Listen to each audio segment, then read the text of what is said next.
महाराष्ट्र शासनाला शिफारस केली होती आणि 2013च्या पॉश ॲक्टमध्ये सुधारणा करत 4 वेळा त्याच्यामध्ये दुरुस्ती केली आणि 22 ऑगस्ट 2025ला सुधारित असा GR शासनाने प्रसिद्ध केला। त्याच्याबद्दल मी शासनाचे आभार व्यक्त करत आणि याच्यामध्ये प्रामुख्याने जो भर दिलेला आहे तो IC कमिटीवर दिलेला आहे। कामाच्या ठिकाणी होणारा लैंगिक अत्याचार रोखण्यासाठी, महिलांना सुरक्षितता मिळण्यासाठी पॉश ॲक्टला अतिशय चांगल्या पद्धतीचे अधिकार दिले। यामध्ये जिल्हाधिकाऱ्यांना सुद्धा दंडात्मक कारवाई करण्याचे अधिकार दिले आणि म्हणून महाराष्ट्रातल्या 31% महिला या आता कामाच्या ठिकाणी असताना त्यांना सुरक्षितता मिळावी यासाठी प्राधान्यक्रमाने आम्ही काम करतोय। आणि हा नुकताच आलेला GR हा IC ऑडिटच्या संदर्भात आहे आणि त्या अनुषंगाने मी गेली 5-6 दिवसापूर्वी सातारा जिल्ह्यामध्ये जनसुनावणीच्या माध्यमातून येऊन गेले। या सर्व अधिकाऱ्यांच्या मी बैठका सुद्धा घेतल्या होत्या आणि त्या बैठकीमध्ये मी विचारलं होतं की IC कमिटी ही आपल्या विभागाची आहे का, तर IC कमिटी कार्यरत आहे, पण संबंधित डॉक्टरांनी कोणतीही तक्रार ही IC कमिटीकडे आजतागायत केलेली नव्हती। एक मिनिट, तर या IC कमिटीकडे तक्रार नव्हती। त्यांची जी तक्रार आहे पोलिसांची डॉक्टरांच्या विरोधात, डॉक्टरांची पोलिसांच्या विरोधात, याच्यामध्ये चौकशी समिती नेमली गेली होती आणि चौकशी समितीच्या अनुषंगाने ती केस निकालात काढली होती 23/8/2025ला एकमेकांच्या विरोधातल्या तक्रारी या चौकशी समितीच्या माध्यमातून निकालात काढल्या होत्या। आणि खऱ्या अर्थानं त्यांची जी तक्रार होती, आता इतकी सविस्तर काही गोष्टी सांगता येण्यासारख्या नाही, पण एकमेकांबद्दलच्या ज्या तक्रारी होत्या यामध्ये पोलिसांची जी होती की फिट अनफिट ज्याच्या संदर्भातला जो रिपोर्ट द्यायचा आहे त्याला दिरंगाई करणं किंवा उशिरा आलेल्या पेशंटला चेक करणं याच्या संदर्भात पोलिसांची तक्रार होती।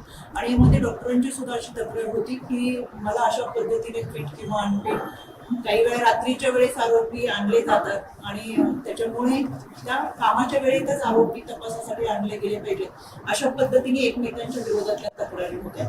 चौकशी समितीने यामध्ये डॉक्टरांनी कर्मचाऱ्यांशी किंवा पोलीस कर्मचाऱ्यांशी बोलताना व्यवस्थित बोलावं अशा पद्धतीने चौकशी समितीचा हा अहवाल होता आणि त्याचबरोबर किंवा त्यांची पदस्थापना बदलण्यात यावी अशी चौकशी समितीने निर्णय दिलेला होता। यामध्ये 3 वेळा त्यांची बदली होत असताना सुद्धा त्यांनी फलटणच उपजिल्हा रुग्णालय पाहिजे हा त्यांचा आग्रह होता आणि त्याच्यामुळे त्यांच्यासाठी स्पेशल ऑर्डर काढून पुन्हा एकदा त्यांना या ठिकाणी काम करण्याची संधी दिली। या प्रकरणामध्ये यामध्ये पोलिसांनी CDR काढलेले आहेत। या CDRच्या अनुषंगाने यामध्ये ज्यांची नावं सुसाईड नोटमध्ये दिली त्याच्यामध्ये गोपाळ बदने असेल, प्रशांत बनकर असेल। जानेवारी ते मार्च महिन्यापर्यंत गोपाळ बदने यांच्याबरोबर कम्युनिकेशन आहे, त्याच्यानंतर संबंधितांचं त्यांच्याबरोबर कोणतंही कम्युनिकेशन नाही। त्यानंतर प्रशांत बनकर यांच्याबरोबर कम्युनिकेशन आहे। ज्या दिवशी घटना घडली त्याच दिवशी लक्ष्मीपूजनचा दिवस होता आणि त्या अनुषंगाने प्रशांत बनकर यांच्या घरी डॉक्टर या दिवाळी साजरी करण्यासाठी लक्ष्मीपूजन करण्यासाठी होत्या। फोटो काढण्यावरून फोटो नीट आले नाहीत यावरून त्या दोघांमध्ये वाद झाले आणि त्या वादाचं रूपांतर फार मोठ्या प्रमाणामध्ये भांडण आणि त्याच्यामुळे त्यांनी ते घरातून निघून तिथल्या एका मंदिराच्या ठिकाणी गेले। त्यांचे वडील प्रशांत बनकर यांचे त्यांना समजून सांगण्यासाठी की सणी संध्याकाळच्या वेळेस थांबू नका असं करून त्यांना परत एकदा घरी आणलं। त्याच्यानंतर त्या लॉजवरती राहायला गेल्या आणि त्यांच्यामध्ये जे कम्युनिकेशन आहे ते रात्रभर त्यांनी प्रशांत बनकरला मेसेज केलेले आहे। प्रशांत बनकर याचा मोबाईल बंद होता आणि त्या अनुषंगाने हा वाद झालेला आहे आणि मी आत्महत्या करेन अशा स्वरूपाचा सुद्धा त्यांनी प्रशांत बनकरला फोटो पाठवून वगैरे रिप्लाय केलेला। त्यावेळेस प्रशांत बनकर की यापूर्वी आपण खूप वेळा धमकी देण्याचा प्रयत्न मॅडम केलेला आहे अशा पद्धतीचं त्या दोघांमधला डायलॉग आहे। खरं तर आता ह्या CDRच्या अनुषंगाने बऱ्याचशा गोष्टी समोर येतातच आहेत। यामध्ये फॉरेन्सिक लॅबचा सुद्धा अहवाल येईल। पोलिसांना आणि त्याचबरोबर आमच्या वैद्यकीय विभागाला देखील सूचना दिलेली की PM रिपोर्ट काही करून आजच मिळवावा। आज किंवा उद्यापर्यंत PM रिपोर्ट आला तर अनेक गोष्टी आपल्या समोर येतील, पण प्रायमरी PM रिपोर्टमध्ये हा सुसाईड केल्याचा प्रयत्न आहे असं अनुषंगाने रिपोर्ट आलेला आहे। त्याचबरोबर याच्यामध्ये जानेवारी ते मार्च महिन्यापर्यंत गोपाळ बदने असेल आणि डॉक्टर यांच्यामध्ये कम्युनिकेशन किंवा त्यांनी ज्या पद्धतीने सुसाईड नोटमध्ये दिले की 4 वेळा बलात्कार करण्याचा प्रयत्न केला, तर त्यामध्ये लोकेशन त्यांचं एकत्रित कुठं आहे का त्या लोकेशन डिटेक्ट केलं जाईल. CDR मधूनही आणि फॉरेन्सिक लॅबच्या अहवालामधून हे लोकेशन सापडल्यानंतर त्याचबरोबर घटनेकडून सुद्धा पोलीस त्या पद्धतीची माहिती घेतात. आता 5 दिवसाची PC आहेत, त्या अंतर्गत अशा पद्धतीची काही घटना घडलेली आहे याचाही तपास या आपल्या पुढच्या जी सगळी प्रोसेस होईल तपासाची. कारण की याच्यामध्ये PM रिपोर्ट आहे, फॉरेन्सिक लॅबचा अहवाल आहे, CDR ह्या तिघांचेच काढलेले आहेत. अजून कुणाचं त्याच्यामध्ये कॉल निघतात का हे पाहणं पण महत्वाचं आहे. ते सुद्धा बाकीच्या CDR रिपोर्टमध्ये आपल्याकडे येईल.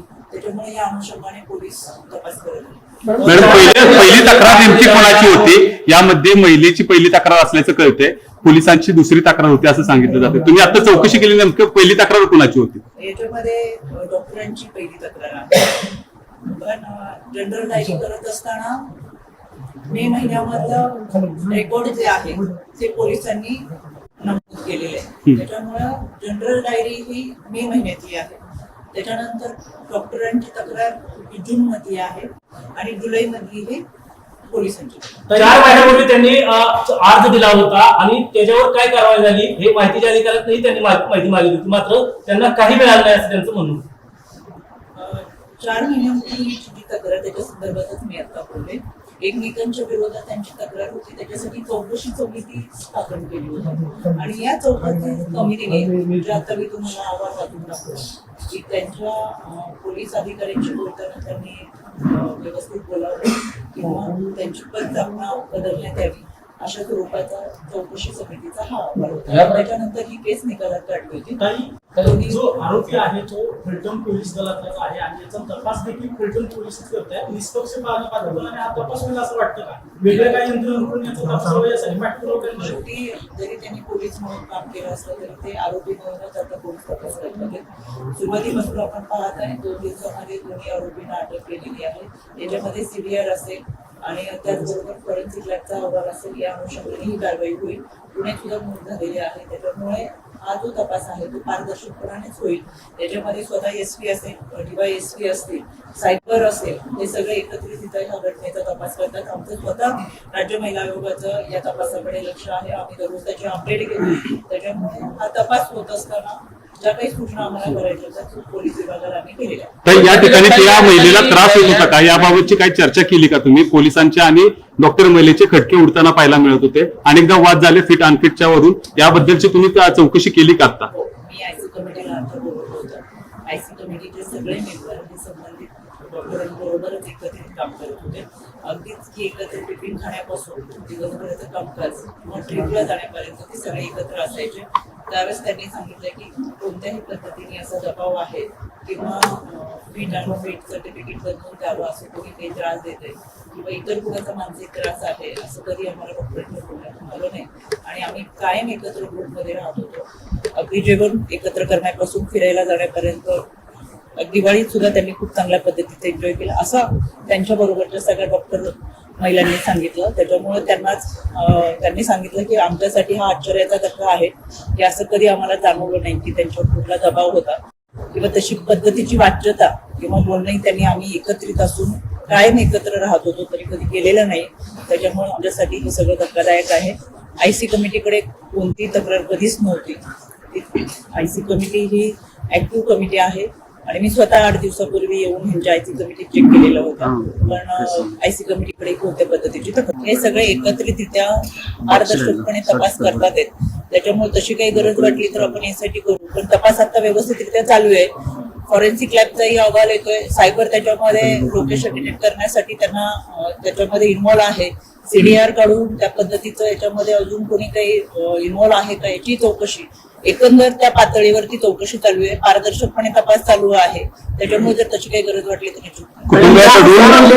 ठाकरे पक्षाच्या नेत्या सुषमा अंधारे यांनी पुण्यात पत्रकार परिषद घेतली ही आत्महत्या नाही ही हत्या आहे असा त्यांचा आरोप आहे आणि पोलिसांनी मूळ जी आत्महत्या जी सुसाईड नोट आहे ती गायब केली आणि ही खोटी सुसाईड नोट आहे असा त्यांचा आरोप आहे. मला असं वाटतं की आपण खरं तर घडलेली घटना ही दुर्दैवी आहे. अशा पद्धतीने उच्च शिक्षण घेतल्यानंतर सुद्धा एक चांगलं आयुष्य जगण्याचं स्वप्न हे प्रत्येक मुलीचं महिलेचं असतं. अशा पद्धतीने हत्या होत असताना किंवा आत्महत्या होत असताना खरं तर मला असं वाटतं हा तपास पूर्ण होत असताना आपण ह्या यंत्रणेला सहकार्य करूया. विरोधकांचं काम असतं विरोध करणं, विरोधात बोलणं. हा तपास घटना घडल्यापासून मी स्वतः SP असतील आणि त्या तपास यंत्रणेच्या संपर्कात आहे. आम्ही जातीने याच्यामध्ये लक्ष देतोय. तुमच्या समोर सगळी घडलेली घटना मांडली, हे पुरावे याच्यामध्ये आहेत. पण सगळ्याच्या सगळ्या पत्र असतील किंवा जी माहिती असेल तपासामध्ये काही अडचणी येऊ नये म्हणून आम्ही तुमच्यापर्यंत सांगू शकत नाही. पण आयोगाचे अध्यक्ष या नात्याने हा तपास पूर्ण होईपर्यंत आम्ही त्याचा पाठपुरावा करू. हा तपास फास्ट ट्रॅक कोर्टामध्ये चालेल. लवकरात लवकर न्याय देण्यासाठी निश्चितपणाने ही आमची पाठपुराव्याची भूमिका आहे. पोस्टमॉर्टमचा रिपोर्ट बदलला गेला मॅडम, पोस्टमॉर्टमचा रिपोर्ट बदलला गेला. तुम्हाला भेट देणार आहात का? हा तपास महत्त्वाचा होता म्हणून मी आज इकडे आले. काही खासदार नेमका कोण आणि खासदारांचे 2 PA यांचा दबाव होता असं देखील कुटुंबियांचा आरोप होता. तुम्ही याची चौकशी काय केली आहे का याच्यामध्ये आणि त्याची चौकशी करणार? सगळी चौकशी याच्यामध्ये आम्ही करतोच आहे. 1 तासाच्या चर्चेमध्ये सुद्धा प्रत्येकाशी मी संवाद साधलेली चर्चा केलेली आहे. जे काही प्रश्न मला वाटतात मनामध्ये त्या सगळ्या प्रश्नांचं निरसन होईपर्यंत आणि त्याची उत्तरं मिळेपर्यंत या सगळ्यांची मी सगळ्या विभागाशी चर्चा केलेली आहे. त्याच्यामुळे यामध्ये खासदार असेल किंवा त्यांची PA याचा त्यांच्या संदर्भातली कुठलीही माहिती आताच्या या तपासापर्यंत तरी नाही. कुटुंबियांचा आरोप आहे. पाचांगणे म्हणून कुटुंब आहे, त्यांनी असा आरोप केला आहे की माझ्या मुलीचा पोस्टमॉर्टमचा रिपोर्ट बदलण्यासाठी दबाव होता. त्यांनी आपल्याकडे अर्ज दाखल केलेला आहे प्रशासनाकडे.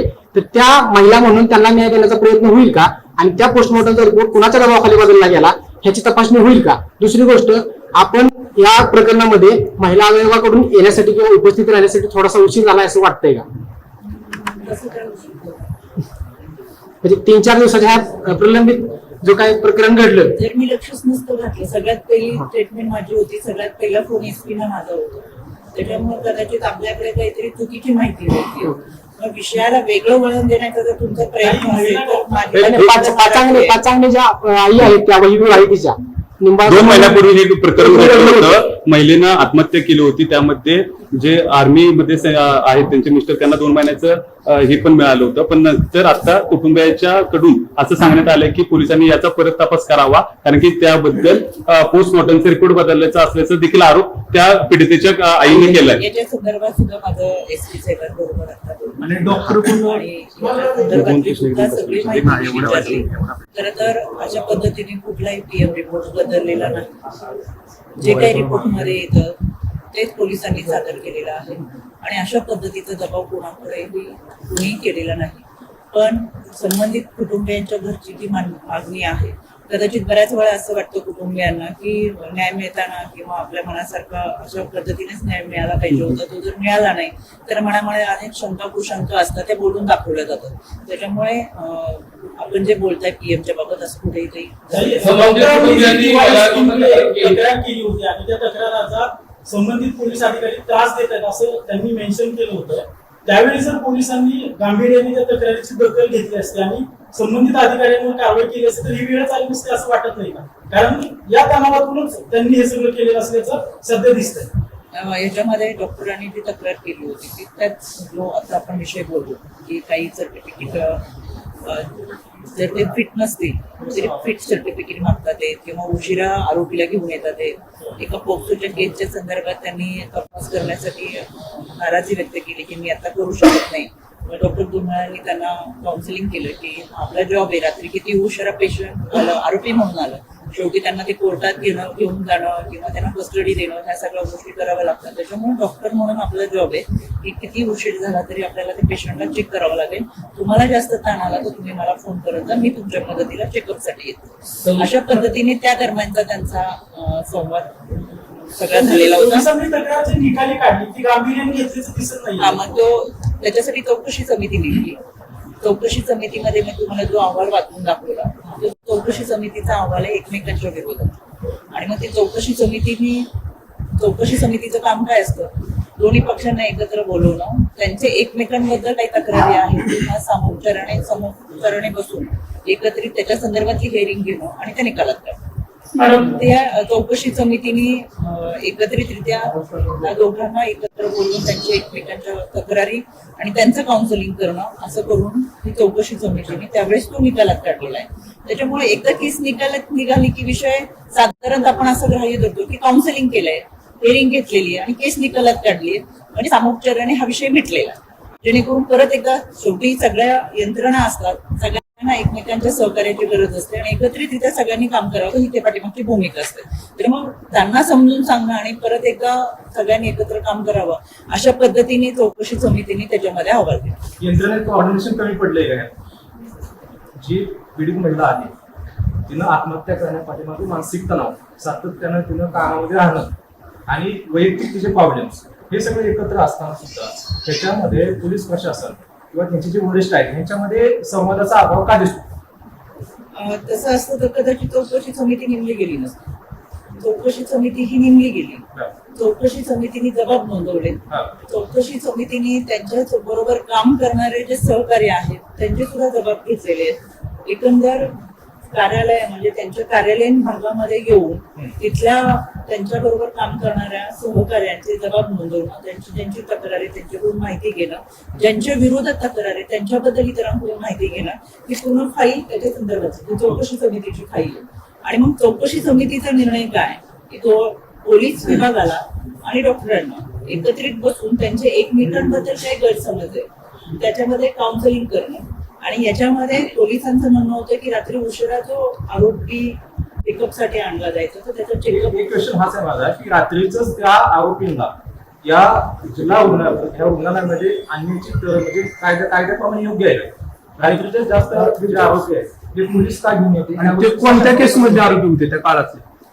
म्हणजे नाही ते जे आरोपी येत होते ती कोणती केस होती त्यासाठी त्यांना बोलावं येत होत्या? इतर ठिकाणी त्यांना व्यवस्थित पिकअप मिळत होता आणि त्याच्यामुळे ह्यांचं काउन्सिलिंग चौकशी समितीच्या घरी. आणि दुसरी गोष्ट अशी, जेव्हा डेड बॉडी बाहेर काढली तेव्हा डॉक्टर धुमाळ घाई का करत होते? पीएम आपण आजच करू, रात्रीच करू, इन कॅमेरा करू, असे त्यांची वाक्य होती हॉटेलच्या बाहेर. तर कशासाठी ते काय गडबड कशासाठी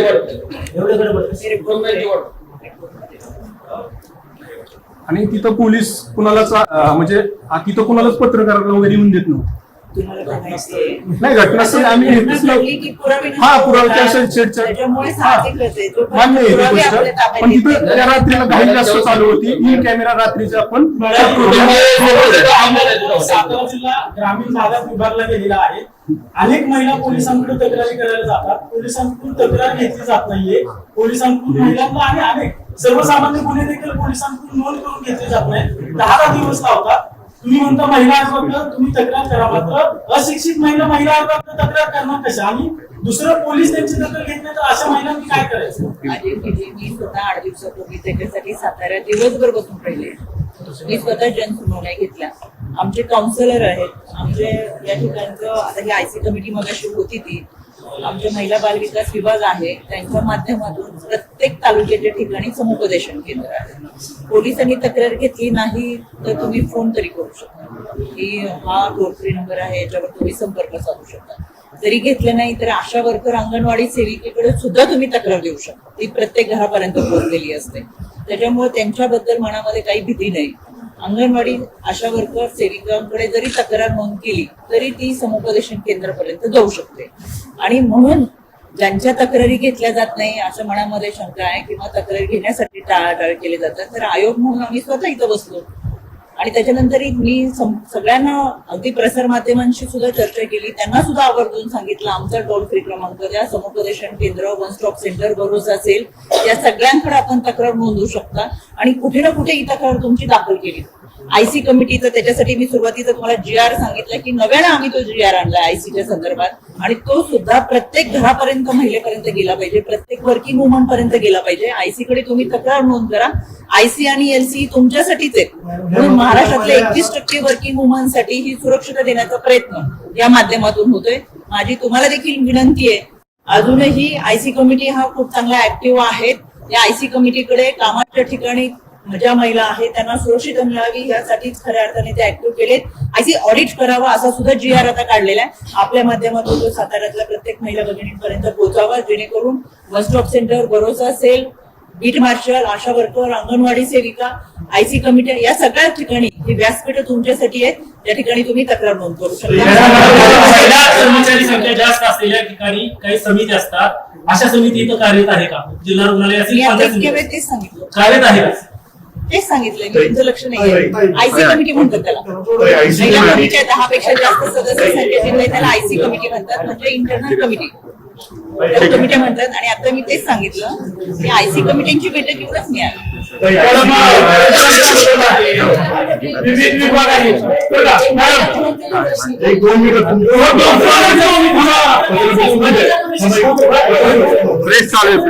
फलटण तालुक्यामध्ये विविध विभाग आहेत. महसूल असेल, पोलीस असेल, नगरपालिका असेल, पंचायत समिती असेल. या विभागात अनेक ठिकाणी वर्षानुवर्ष तेच कर्मचारी कार्यरत आहेत. त्यांना बदलीचे निकष लागू नये.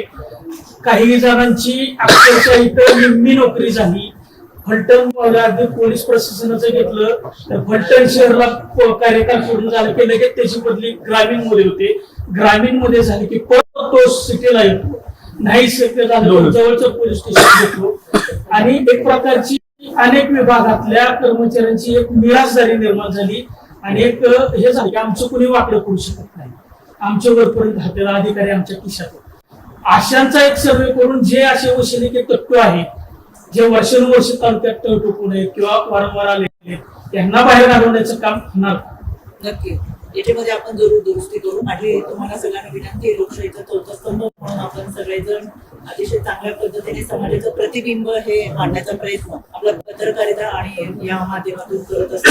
निश्चितपणे असं काही चुकीच्या गोष्टी पुढे करत असतील तर आमचा तुमचा विश्वास आहे, तुम्ही त्या आमच्यापर्यंत पोहोचवा. चुकीच्या घडणाऱ्या घटनांमध्ये कुठल्याही आरोपीला पाठीशी घातलं जाणार नाही, तात्काळ कारवाई केली जाईल. आणि आम्हाला आपल्याकडून अपेक्षा आहे ज्या पद्धतीने जे टोल फ्री नंबर दिलेले आहेत किंवा आयसी कमिटी आहेत, बीट मार्शल, दामिनी पथक, वन स्टॉप सेंटर असेल, याची माहिती आपल्या माध्यमातून प्रत्येक घरापर्यंत पोहोचवावी. मॅडम आपण